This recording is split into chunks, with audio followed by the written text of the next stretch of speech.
Une rencontre à présent, elle se nomme Chloé Dufresne, une étoile montante de la musique classique, souvent primée. Elle sera sur scène ce soir pour la reprise de la saison de l'Opéra Comédie. Cette jeune chef montpelliérienne dirige l'orchestre pour le concert de rentrée. Sébastien Banus, Yannick Le Tournier. On fait à peine attention à elle au milieu de la foule. Et pourtant, Chloé Dufresne est une véritable vedette dans son domaine. La jeune chef d'orchestre a été choisie pour diriger le concert de rentrée de l'Opéra de Montpellier.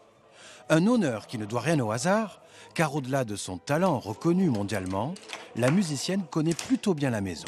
C'est chez moi, c'est ma ville, c'est un endroit, j'ai passé 12 ans ici à Opéra Junior, au Quorum et à l'Opéra Comédie.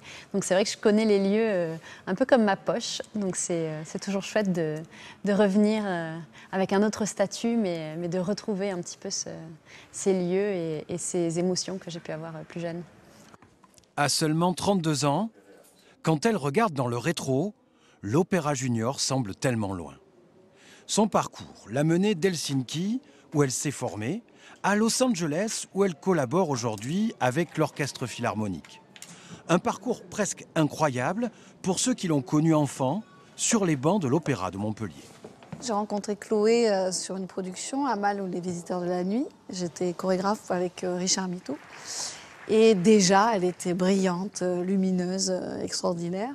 C'est beau de voir une jeune fille comme ça qui se construit, qui évolue et qui, de manière très déterminée, avec beaucoup de talent, vit son rêve. C'est fantastique, ouais. Et puis elle est montpelliéraine, c'est super. Même pour cette générale, Chloé Dufresne est transcendée par la musique. Sur scène, la jeune montpelliéraine entraîne l'orchestre avec une puissance étonnante dans cet extrait des Noces de Figaro.